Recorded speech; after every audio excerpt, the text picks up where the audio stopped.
you all to Tamazhaga Pulse. வணக்கம் வணக்கம் வணக்கம். எப்படி இருக்கீங்க சார்?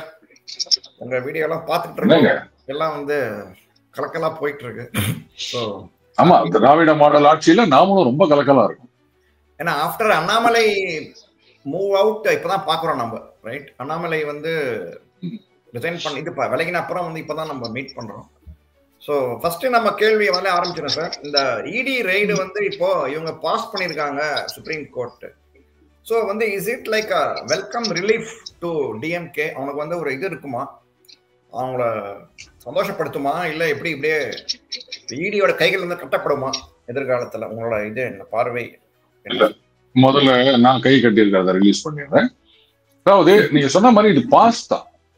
அந்த விடுமுறைக்கு அப்புறம் கோர்ட் ஃபுல் இது கன்வீன் ஆகும்போது இடி தரப்புல அஃபிடவிட் ஃபைல் பண்ணுவாங்க. அதுக்கப்புறம் என்ன ஜட்ஜ்மெண்ட் வருது அப்படின்றத நம்ம பார்க்கணும்.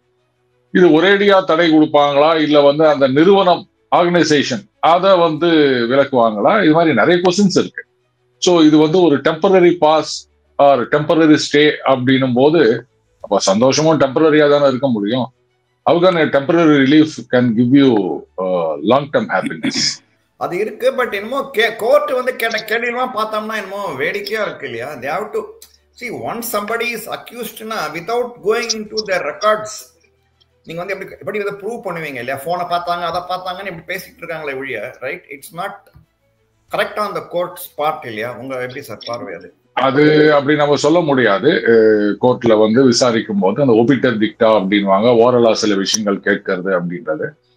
இது வந்து முன்னாடி எல்லாம் இந்த விஷயங்கள் வெளில தெரியாது. இப்போ வந்து இந்த கம்யூனிகேஷன் அதிகமாயிடுச்சு, சோசியல் மீடியா அதிகமாயிடுச்சு. அதுக்கப்புறம் சில அந்த லீகல் மேகசின்ஸ், ஆன்லைன் மேகசின்ஸ் அப்படின்னு சொல்ல அவங்களுடைய அந்த ட்விட்டர் சைட்ல அவங்க வந்து ரெகுலரா அப்டேட் பண்ணிட்டு இருக்காங்க தென் அண்ட் தேர்.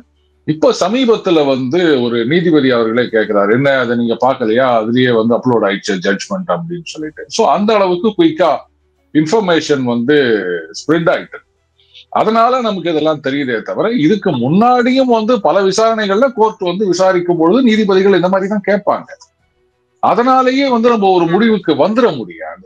பொதுவா ஒரு இந்த தம் ரூல் அப்படின்னு சொல்றது என்னன்னா, உங்களை வந்து அதிகமா கேள்வி கேட்டாங்க அப்படின்னா அப்போ வந்து நீங்க என்ன சொல்றது, you need not lose heart. அது வந்து டு எலிசிட் த ஃபேக்ட்ஸ், அதுக்குதான் வந்து நீதிபதிகள் கேள்வி கேட்கிறாங்களே தவிர மற்றபடி உங்க மேல ஒரு கோபமோ வெறுப்போ அப்படின்றதெல்லாம் கிடையாது. டு செட் திங்ஸ் ரைட், என்ன நடக்குது, அந்த ஃபுல் ஸ்பெக்ட்ரம் ஆஃப் ஃபேக்ட்ஸ் அதை வெளில கொண்டு வரதுக்காகத்தான் வந்து நீதிபதிகள் கேள்வி கேட்பாங்களே தவிர மற்றபடி இது ஏதோ ஒரு ப்ரெஜுடிஸோடையோ இல்ல ஒரு ஆத்திரத்திலேயோ அப்படின்றதெல்லாம் கிடையாது. அது வந்து பிராக்டிஸ் பண்றவங்களுக்கு தெரியும், வெளியில வேணா மற்றவங்களுக்கு தெரியாம இருக்கலாம். சோ அதனாலதான் இந்த மாதிரி கேள்வி கேட்டுட்டாங்க அப்படின்றத வச்சு இதுல சந்தோஷப்படுறதுக்கு எதுவும் இருக்கிறதா எனக்கு தெரியல. அல்டிமேட்லி எதுவா இருந்தாலும் you have to wait for the final judgment இல்லையா? அப்படி பார்க்க போனா இங்க இந்த துணைவேந்தர் நியமனம் பாருங்க, சுப்ரீம் கோர்ட் வரைக்கும் போயிட்டு நாங்க வந்து அதை சட்டமாக்கி விட்டோம் அப்படின்னு சொல்லியிருந்தாங்க. இங்க மெட்ராஸ் ஹைகோர்ட்ல ஸ்டே கொடுத்துட்டாங்கல்ல. அப்போ இது வந்து ஈவன்லி பாய்ஸ்ட், அவங்க வந்து ஜெயிச்சிட்டாங்க அப்படின்னா அப்போ இங்க இவங்க ஜெயிச்சிட்டாங்க அப்படின்னு தானே எடுத்துக்கணும். இப்ப அது நின்று போச்சுல, என்ன பண்ணுவீங்க? பட் அந்த இடி அப்படின்றத விட இந்த துணைவேந்தர் நியமனத்துக்கு தடை கொடுத்ததான் நான் ரொம்ப முக்கியமான விஷயமா பாக்குறேன். நாளைக்கு வந்து இந்த ஃபைனல் ஜட்ஜ்மெண்ட் வந்து, ஏன்னா நீதிபதி அவர்கள் கரெக்டா சொல்லியிருக்காங்க, இது வந்து அன்கான்ஸ்டிடியூஷனாலிட்டி, வி கேனாட் அலோவ் தட் அப்படின்னு இருக்காங்க. இந்த மாதிரி கைட்லைன்ஸ் இருக்கு அப்படின்னு சொல்லும் போது அதை மீறி நீங்க இந்த மாதிரி நியமனம் பண்றது தப்பு, அன்கான்ஸ்டிடியூஷனல் அப்படின்னு சொன்ன பிறகு இவங்க எல்லாம் என்ன சொல்றாங்க பாருங்க, சுப்ரீம் கோர்ட்ல தீர்ப்பு கொடுத்துட்டாங்க. சுப்ரீம் கோர்ட்ல என்ன சொல்றாங்க, அங்க பிரேயர் என்ன, ஜட்ஜ்மெண்ட் என்ன, கவர்னருடைய அந்த அதிகார வரம்பு, இது எப்படி கடைசி வரைக்கும் அவர் அப்படியே வச்சுக்கலாமா, ரெண்டாவது தடவை வந்தாலும் இல்ல ஏதாவது டைம் லிமிட் உண்டா, இந்த ஆஸ்பெக்டுக்கு தான் ஜட்ஜ்மெண்ட் கொடுத்திருக்காங்களே தவிர they didn't go into the merits of the bills. Correct. So நாளைக்கு வந்து இப்போ இந்த மெட்ராஸ் ஹைகோர்ட்ல ஒருவேளை அது வந்து அன்கான்ஸ்டிடியூஷனல் அப்படின்னு தீர்ப்பு வந்துருச்சுன்னு வச்சுக்கோங்களேன், இந்த 10 மசோதாக்களா என்ன சட்டம் ஆயிடுச்சுன்னு சொன்னாங்க இல்லையா, அப்போ என்ன ஆகும், ஏற்கனவே இந்த பிரசிடென்ஷியல் ரெஃபரன்ஸ் போயிருக்கு இல்லையா, அப்ப கேட்பாங்க பார்த்தீங்களா அது அன்கான்ஸ்டிடியூஷனல் அப்படின்றதுனால தான் வந்து கவர்னர் வந்து அதை நிறுத்தி வச்சார். இப்ப நீங்க வந்து இதுக்கு 3 மாசம் அப்படின்னு ஒரு டைம் லிமிட் கொடுத்துருக்கீங்க. இப்ப இதை எப்படி ஏத்துக்க முடியும்? It has been declared unconstitutional by the Madras high கோர்ட்னு சொன்னா என்ன பண்ணுவாங்க? பட் நான் என்ன நினைக்கிறேன்னா, டிஎம்கே வந்து இந்த ஸ்டேவை வக்கீல் பண்றதுக்கு சுப்ரீம் கோர்ட் போவாங்கோ அப்படின்னு ஒரு வாய்ப்பு இருக்கின்றது. ஏன்னா இந்த மாதிரி சிக்கல்லாம் வரும் இல்லையா? அதனால let the supreme court decide once and for all அப்படின்னு கூட ஒரு ஸ்டெப் எடுக்கலாம். கரெக்ட். ஆனா நீங்க பாத்தீங்கன்னா பிரசிடென்ட்டே வந்து she has asked questions இல்லையா, சுப்ரீம் கோர்ட் கேட்டிருக்காங்க இல்லையா, இந்த மாதிரி நீங்க பண்றீங்க அப்படிங்கிறத பத்தி இல்லையா, அதுவும் வந்து ஒரு போயிட்டு இருக்கு ஒரு சைட்ல. அதே மாதிரி தன்கர் அவர்களும் வந்து பாத்தீங்கன்னா அவருமே வந்து கேள்வி கேட்ட supreme court, you cannot just use one provision in the law and just decide அப்படின்னு அவருமே ஒரு குரல் கொடுத்திருக்காரு இல்லையா. அதாவதுங்க ஒரு இல்ல ஒரு ஜனநாயக நாடு அப்படின்னும் போது nobody is beyond criticism or questions. Correct. எப்ப வந்து நம்ம ஜனாதிபதிக்கே ஒரு வரம்பு நியமிக்கிறோம் அப்படின்னு சொல்லும் போது, அதாவது எக்ஸிகியூட்டிவ், லெஜிஸ்லேச்சர், ஜுடிஷியரி இப்படின்றதெல்லாம் வந்து ஒரு இம்பார்ட்டன்ட் பார்ட்ஸ் ஆஃப் டெமோக்ரஸி. அப்போ எல்லாமே காம்ப்ளிமெண்டிங் ஈச் அதரா இருக்கணுமே தவிர இதுல எது பெருசு அப்படின்ற ஆஸ்பெக்டுக்குள்ள நம்ம நுழைஞ்சோம்னா சிக்கல் தான் வரும்.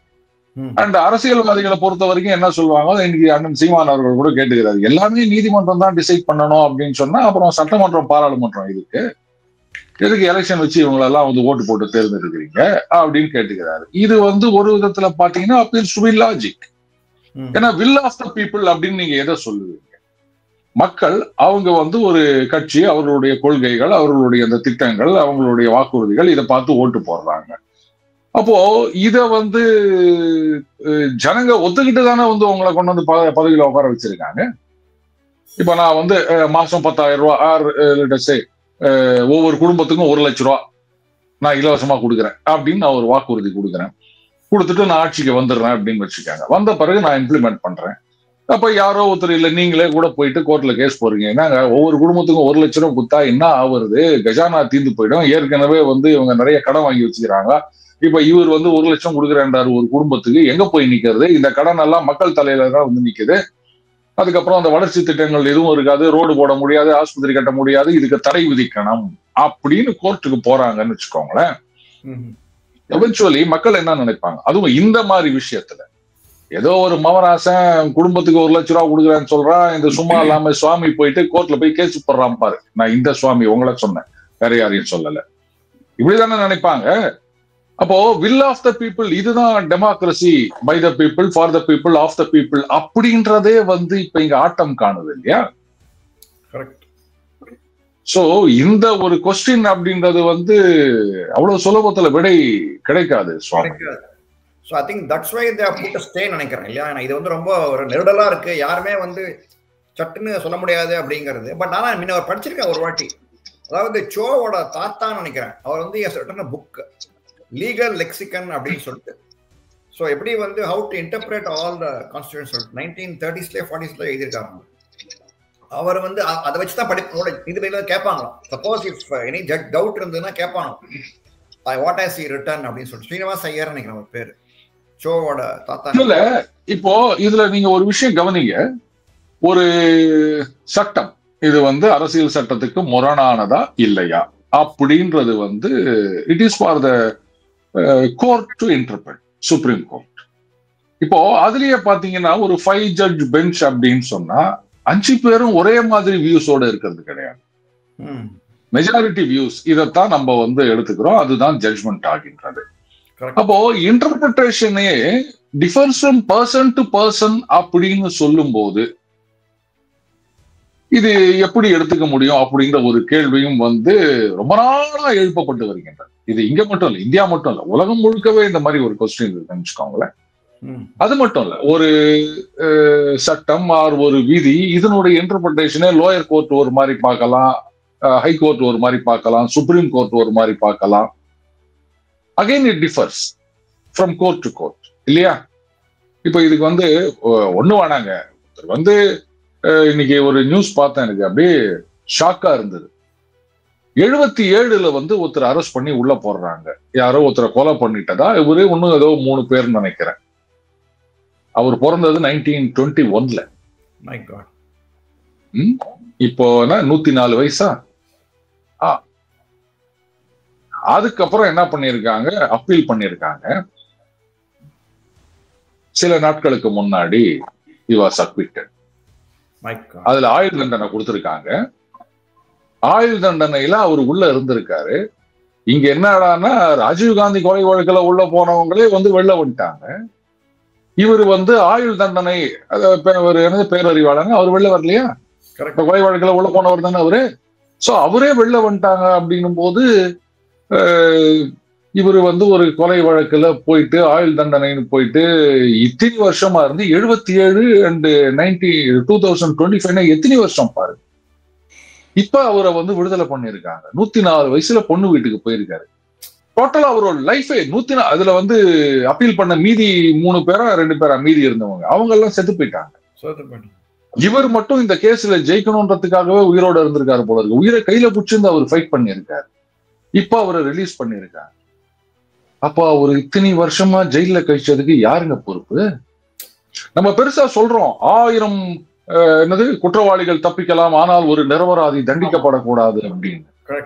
ஆனா இங்க தலைகீழ இருக்குது. ஐயோ பாவம் இல்ல இந்த மனுஷன். நான் கேக்குறேன், சரி 77ல கேஸ் நடந்தது, அப்புறம் உள்ள போனார் அப்படின்னு சொல்றாங்க. அந்த 14 வருஷம் அதுக்கப்புறம் இதெல்லாம் யாருமே அதை பார்க்கலையா? என்னன்னு தெரியல. அண்ணாதுரை சொன்ன வசதியான ஆளா அவர்? எப்படி அவரு? அது எனக்கு தெரியலங்க. ஏன்னா இத்தனை வருஷமா அந்த குற்றவாளி, கொலை குற்றம் செய்தவர் அப்படின்ற ஒரு ஸ்டிக்மாவோட தான் அவர் இருந்திருக்காரு. இந்த லைஃப யார் திருப்பி கொடுக்க முடியும் அவருக்கு? இல்ல இதை யூஸ் பண்ணிட்டு நிஜமாகவே குற்றம் செய்தவர்கள் தப்பிக்கின்றார்களோ அப்படின்ற ஒரு சந்தேகம் வருது. அதுவும் கரெக்ட் தான். அப்படி வச்சுதான் நீங்க பாத்தீங்கன்னா Vaiko he got the Rajiv Gandhi's killers released only based on the delay. இல்ல இப்போ பாருங்களேன், 104-year-old man who spent 43 years in jail on charges of murder and attempted murder was released from Uttar Pradesh Kaushambi district jail after being acquitted by a high court, officials said on Friday, May 23, 2025. 43 வருஷம். என்னதான் ஆயுள் தண்டனை அப்படின்னாலும் சுத்தமா அந்த ஆளோட ஆயுள் 104 வயசு ஆகி போச்சு. ஆல் கான் பி சல்மான் கான் சார். இடிச்சுட்டு தெரியாத அண்ணாதுரை சொன்னதான் ஞாபகம் வருது. அது சட்டம் ஒரு இருட்டறை, அதில் வக்கீலின் வாதம் ஒரு விளக்கு, அதை ஏழைகளுக்கு எட்டாத விளக்குனார் அந்த காலத்துல. அந்த மாதிரிதான் கிட்டத்தட்ட சட்டம் ஒரு இருட்டறை தான். we cannot only மாதிரி நம்ம வேண்டிக்க வேண்டியதுதான். கர்மா கிர்மா இருந்ததுன்னா என்ன பண்ற சொல்லுங்க. ஸோ இதுவும் நம்ம we will go see how we will take it is karma அப்படின்னு எடுத்துன்னு போயிடுவோம் நம்ம ஈஸியா. That's what Sanatana Dharma teaches us, right? So சொல்றேன் நான், இந்த மாதிரி ஒரு கோர்ட் கேஸ்ன்னு டிலே ஆகும்போது தட் இஸ் வாட். இப்போ நீங்க அமெரிக்கா தான் டிஃபரன்ஸ் சார். நீங்க பாத்தீங்கன்னா 1992ல 93 we had bomb blast in Bombay. தீர்ப்பு ரொம்ப டிலே ஆயிடுச்சு. அதே சமயத்துல எங்க WTC இதே மாதிரி பாம் நடந்தது. அப்போ 6 மாசத்துல அன்னைக்கு தீர்ப்பு கொடுத்து ஜெயிலுக்கு அனுப்பிச்சாச்சு அவன் எவன் பாம் பண்ணானோ. பட் நம்ம ஊர்ல கோர்ட் கேஸ் இழுத்துக்கினே இருந்தது அப்போ. ஸோ அதான் நம்ம ஊர்ல அதான் டிஃபரன்ஸ். தட் இஸ் த இது. இன்னும் பாத்தீங்கன்னா அந்த ஜட்ஜி வீட்டுல பணம் மாட்டிச்சு. இன்னும் எஃப்ஐஆர் ஃபைல் பண்ண court is allowing to file FIR இல்லையா? இன்னும் இல்லையா? எஃப்ஐஆர் ஃபைல் பண்ணாம அப்படியே வச்சிருக்காங்க இல்லையா? இல்ல அதுக்குதான் கேட்டதுக்கு என்ன சொல்லிட்டாங்க, sent the report prime minister, அங்க நீங்க உங்களுடைய கம்ப்ளைண்ட் அனுப்புங்க அப்படின்னு சொன்னதா கேள்விப்பட்டேன். ஓ, பட் கோர்ட் தான் முடிவு பண்ண எஃப்ஐஆர் ஃபைல் பண்ணோங்கிறதா இல்லையா? பிரைம் மினிஸ்டர் எப்படி ஃபைல் பண்ணுவாரு, ரைட்? அவருக்கு இப்ப பாகிஸ்தான் பிரச்சனை போயிட்டு இருக்கிற போது அவர் போய் இதுல போய் எப்படி தலையிடுவார்? நீதிபதி கேஸ்ல போய் இல்லையா? எல்லாத்திலையும் பாத்துக்கணும். அதுக்குதான் பிரைம் மினிஸ்டர் உட்கார வச்சிருக்காங்க. நான் ஒரு விஷயத்த மட்டும் தான் பாப்பேன்னு சொல்ல முடியுமா? இப்படிதான் சொல்லுவாங்க சில பேர். இல்லன்னா நீங்க வாங்க, நான் இல்லன்னா நீங்க இறங்குங்க, நான் என்கிட்ட பதவியை கொடுங்க, நான் பாத்துக்கிறேன் அப்படின்னு காத்து நிற்கிறார் ஒருத்தர். அது சரி, அது என்னமோ வாஸ்தவம் தான். Shreyas, you can start. Thanks, sir.